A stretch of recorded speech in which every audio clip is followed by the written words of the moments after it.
सुनना, आज कुछ अलग बनाते हैं। हाँ यार, मैं भी तुझसे यही कहना चाहती थी। चल कुछ अलग ट्राई करते हैं।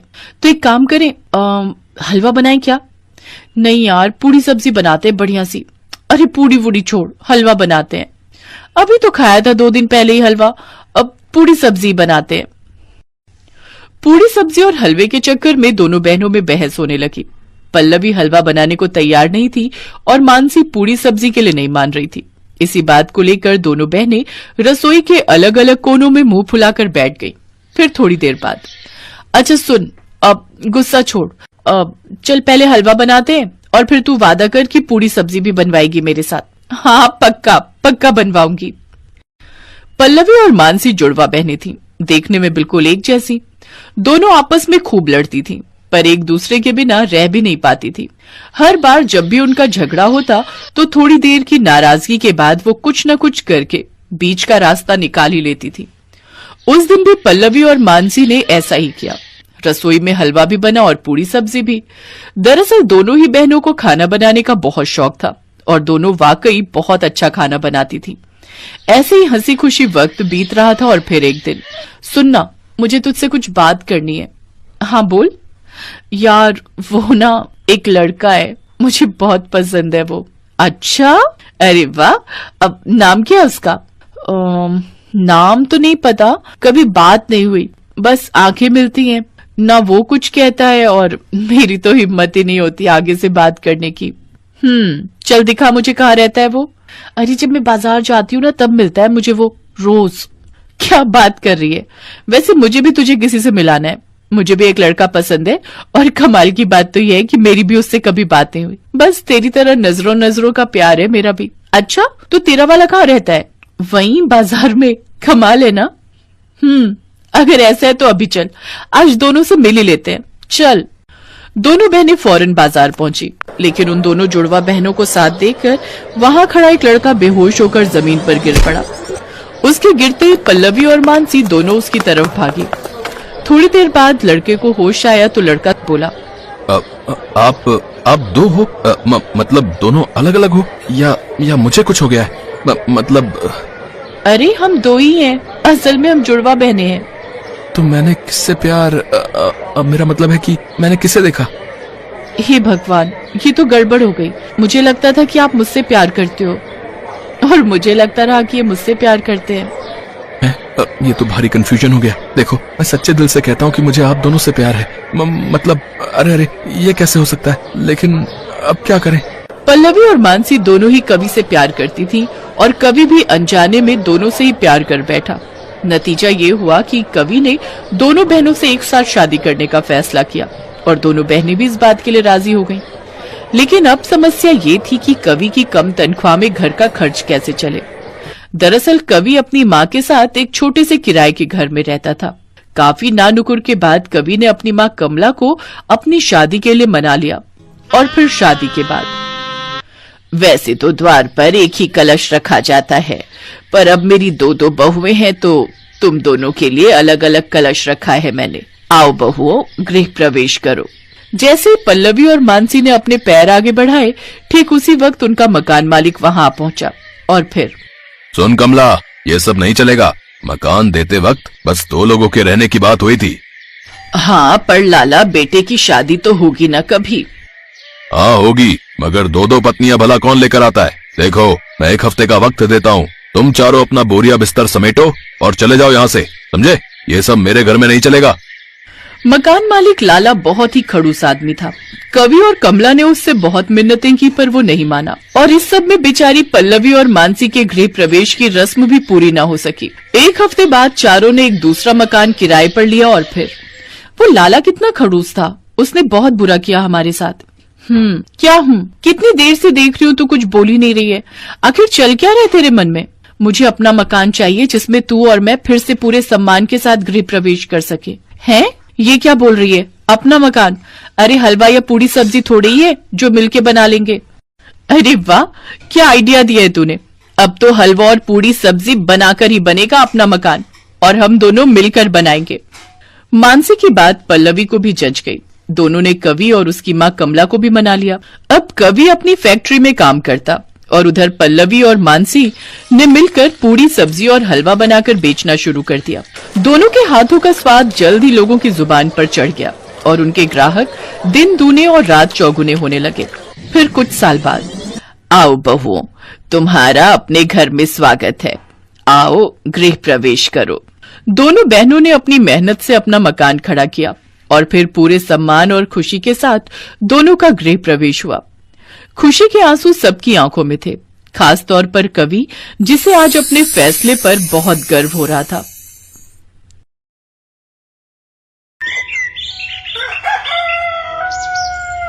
मंजू और कंचन दोनों देवरानी जेठानी बनकर एक ही घर में आई थी।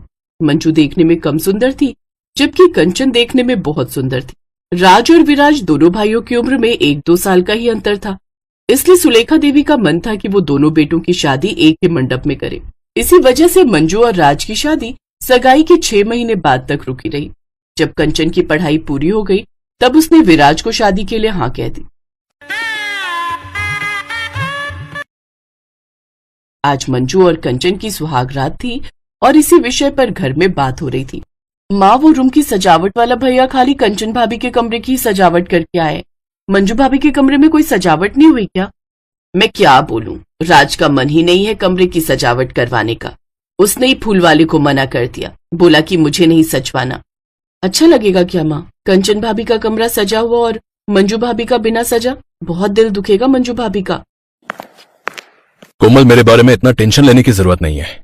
मुझे जो ठीक लगा मैंने किया। मुझे मंजू शुरू से ही पसंद नहीं थी, पर माँ के कहने में आकर मैंने शादी के लिए हाँ की थी। मंजू तेरे स्वर्गीय पापा के दोस्त की बेटी है। तुम्हारे पापा ने अपने दोस्त को वचन दिया था कि मंजू की शादी तुम्हारे साथ हो। अब तुम्हारे पापा तो इस दुनिया में है नहीं, तो उनकी आखिरी इच्छा को पूरा करना तो तुम्हारा फर्ज है ना। और मंजू स्वभाव की बहुत अच्छी है, मैं तो उससे मिलती रहती थी, वो मिलनसार है। मिलनसार है, सुंदर नहीं। मुझे सुंदर बीवी चाहिए थी। बाहर हो रही बहस अंदर कमरे में बैठी मंजू और कंचन के कानों तक जा रही थी। कंचन धीरे धीरे हंसने लगती है, ऐसा लग रहा था जैसे वो मंजू का मजाक उड़ा रही हो। वैसे सुंदर होने के कितने फायदे हैं, आज मैं आपसे छोटी होकर भी इस घर में आपसे ज्यादा सम्मान पा रही हूँ। मुझे इस घर का सबसे आलीशान कमरा सुहागरात के लिए मिला है। मेरे कमरे को बढ़िया से बढ़िया फूलों से सजाया गया है। आपका आपकी तरह ही बदसूरत होगा। मेरी सुहागरात तो बहुत बढ़िया होने वाली है, पर आपकी तो बेरंग, इतना तो बता ही सकती हूँ। कोई बात नहीं कंचन, मुझे वैसे भी इन सब चीजों का इतना शौक नहीं है। मैं तो हर हाल में खुश हूँ। तुम खुश हो ये देखकर मुझे बहुत अच्छा लगा। तुम अपनी इस रात को यादगार बनाना। वो तो बनेगी ही। वैसे आपकी भी सुहागरात यादगार ही होगी, बिना किसी साज सज्जा वाली सुहागरात। कंचन की बातें सुनकर मंजू का मन तो थोड़ा खराब हुआ, पर उसने अपने मन को संभाला। कुछ देर बाद ननद कोमल आ जाती है। बड़ी भाभी, आपका कमरा ऊपर छत वाला है, आप चाहो तो कुछ देर वहां आराम कर लो।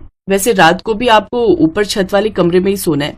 रात भर के थके हो, चलो मैं आपको कमरा दिखा देती हूँ। छोटी भाभी आप भी चलो, आपका कमरा तो आंगन वाला है, आप भी कुछ देर आराम कर लो। कोमल अपनी दोनों भाभियों को उनके कमरे दिखाती है।